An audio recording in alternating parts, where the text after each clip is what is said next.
Welcome to the interview area for the 124th U.S. Open Championship. We are joined by our 2012 champion, Webb Simpson. Webb, just talk a little bit about being here and how special it is for you. So this place is my favorite place. I grew up coming here from Raleigh. It was just a short drive, and my dad built a home here. I think probably I was 12 years old. And so most weekends, middle school, high school, we'd come up and play at the Country Club in North Carolina. I played countless Donald Ross Junior Championships, North-South Juniors, North-South Amateurs. So I love Pinehurst. We spend a good amount of time here. We're here a couple weekends a month as a family. And so this one was one that I really, really didn't want to miss. It was a little harder getting here than normal for me. I had to go qualify, but last Monday was super exciting and satisfying to get through and to come here and compete, because it's a golf course that I feel like I know really well, I feel comfortable on, and I just didn't want to miss the U.S. Open in my backyard. When you think about the test of a U.S. Open and then the test of a U.S. Open at Pinehurst, what comes to mind? Well, this is, pretty typical U.S. Open in the sense that par is a great friend to you all week. It's a brutally hard golf course.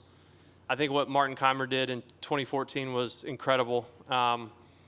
And I think if you take out his winning score, the second place that year and the previous two winners, it was somewhere right around even or one over or one under. And so I don't foresee anybody doing what he did then. You never know, because guys are so good, and we have Scotty Scheffler playing this week. But it's very long, and there's no let up. You have to be incredibly disciplined. You have to accept 30-footers all day, and that's something that I feel like is a strength of mine, is to not get greedy. I've never been an overly aggressive player, so I'm looking forward to that challenge. It's certainly going to be a big challenge. We're going to open it up to questions. John in the front. Webb, with the more native grasses they put in, have you noticed that at all, and is that going to make a difference this year? Yes, last time I was here before last Thursday it had probably been a year, and even in a year the native areas have grown in a lot more. And so that's part of the prep we were doing is, one of us take the right side and one take the left and see which one's thicker. And quite a few holes, one side is a little more penal than the other. And so, it's hit or miss. And the way we're looking at it is if you hit, 15 drives for the week in the native area, you're going to get some bad lies, some good lies, and you just kind of got to take it from there. Can't get too down. You might play with a guy, y'all hit it in the same area, he hits it on the green, and you have to pitch out, and that's just part of it. We're going to stay here on the road, Chip, and then to the left to Jonathan. Yeah, Webb, you said qualifying was exciting, but how stressful was it at Duke that day? And if the Open hadn't been at Pinehurst, maybe you might have skipped trying to qualify this year? I don't know. I hate to miss the U.S. Open. I had a conflict last year, so I couldn't try for LACC, but this is a tournament I hate missing. It was the two rounds couldn't have been more different. The first round, I shot 3 under. It was pretty easy. And the second round, I made it very stressful on myself because I think I turned in 2 over. And, there's no scoreboards, obviously, but you can find the scores on their website. And I asked my caddy at the turn, what is it looking like? What do we need to do?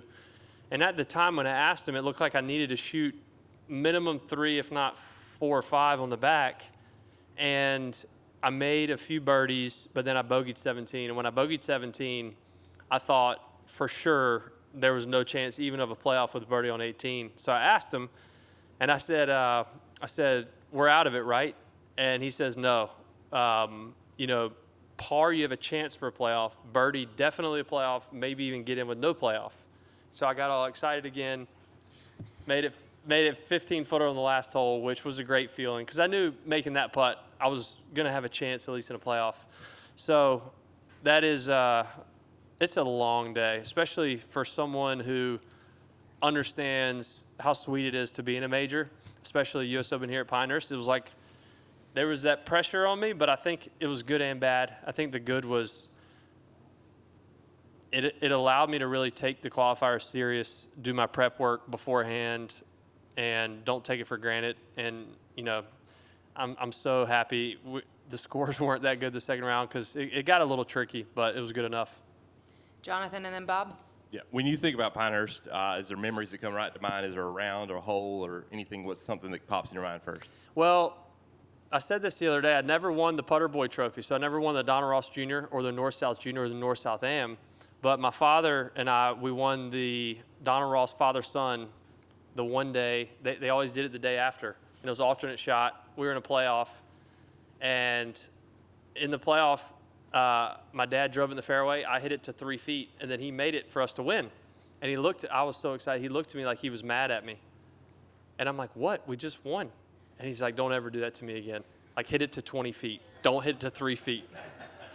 And so we finally won. But, you know, we had state championships here. We played at number 6, number 8, number 4, and number 2. So there's just so much history, whether you look at junior golf, high school golf, college golf, amateur golf, it was all right here. Bob on the left. Hey, Webb. Couple of major champions, past major champions, have made it in through qualifying, including yourself. I'm just wondering, having been on the other end of it and then having to do it that way, maybe what kind of perspective that gives you, and you know, if it's satisfying to do it that way. Yeah, it's definitely a perspective shifter because when things are going well, especially when you're young in your career and you're exempt for a few years, you don't even think about it. You plan your schedule based on the biggest tournaments, the biggest purses or FedEx Cup points given, and you really don't think about it. But when you're not in these tournaments, and it's been a while since, you know, you just could look at the schedule and pick what you wanted, you realize, man, scheduling's hard. I don't know if I'm going to play Canada because now I have a qualifier I got to get ready for. I don't know if I'm going to play this week because, you know, I might get in that tournament. So that's definitely a harder piece of it. I think having not been in the majors, the last few majors, I'm definitely more appreciative to be here and kind of more excited to be here and compete against the best players. But I think all of us golfers would agree, all we want is to play against the best players in the world in the same week. And I have a chance this week. And I guess my last major was last year at the PGA Championship, but I received a special exemption to get into that. So definitely satisfying to qualify, knowing I earned the spot, I guess.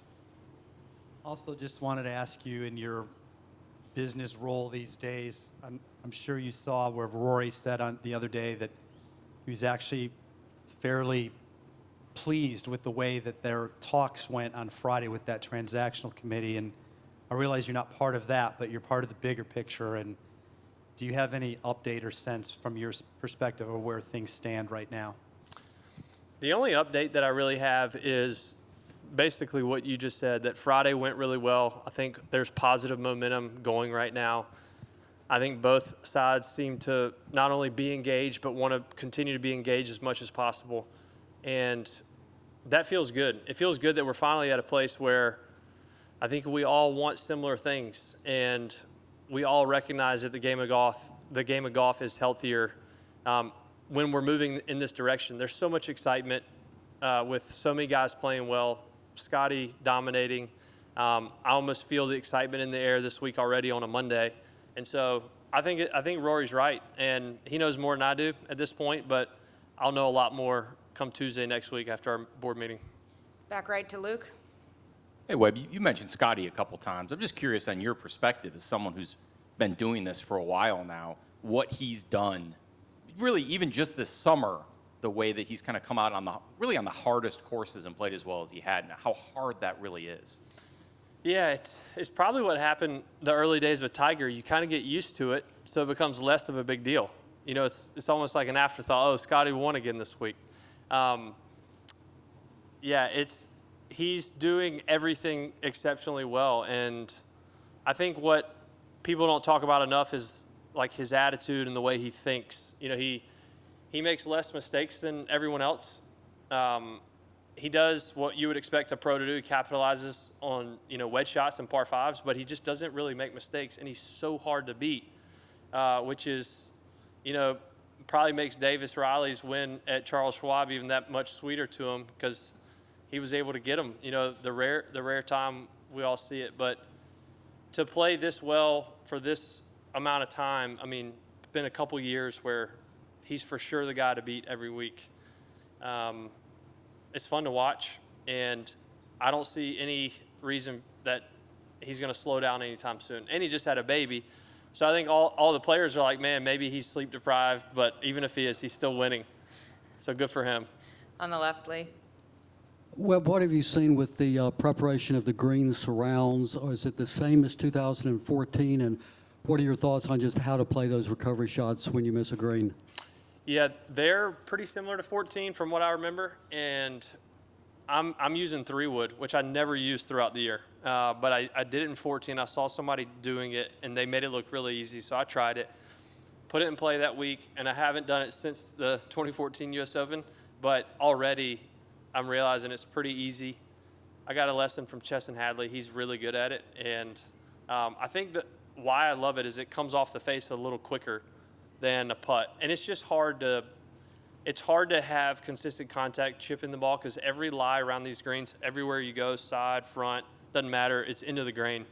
And so you chip 5 balls, you're probably going to chunk one of them.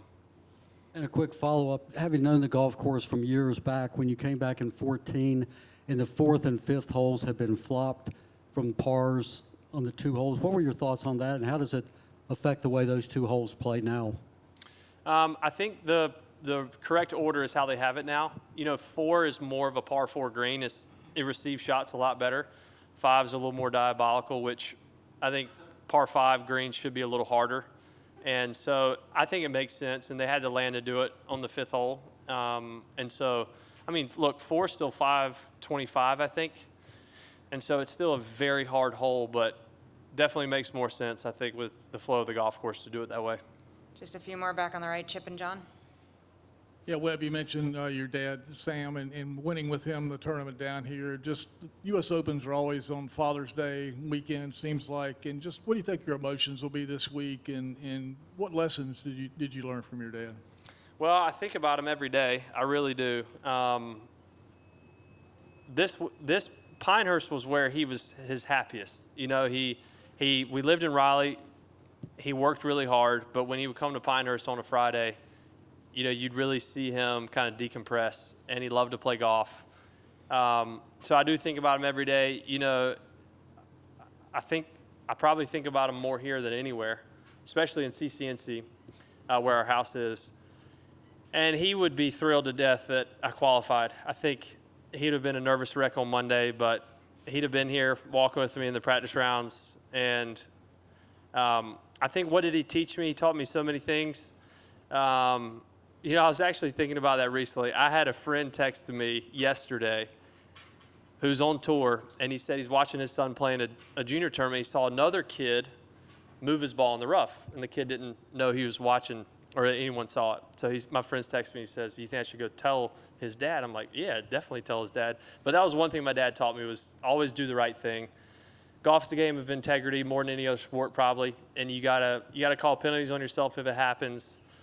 Do your best. Don't quit. You know, there was a lot of points on Monday where it would have felt nice to just go to the car, but I kept going, and I think he'd have been proud. Just curious, Webb, did Dowd have vacation plans this week, or did you tell her not to make any, or how'd that work? No, she believed in me. She didn't have anything planned. In fact, she was planning to come here. So the girls get out of school Wednesday, and she's coming down. Last question on the left, Pete. Hey, Webb, what are you feeling more, the comfort of being home or the pressure to perform well while you're home? I think the comfort of being home. I mean, kind of like Bob asked, the perspective shift is I felt more pressure in 14, my first time playing a major here, and I was whatever I was in the world, top 15. But now, you know, being here, I kind of see it as a gift to be here. You know, I didn't get in. I had to go qualify, and so I feel like it's all upside. And my game is so much better than it was a year ago. And so, as weird as it sounds, I feel like I can compete. And so I'm not going to be happy unless I play well overall, but I am thankful to be here. So I think I use all those things, the comfort of being here, to my advantage. Great. Well, good luck this week, Webb. Thank you. Thanks.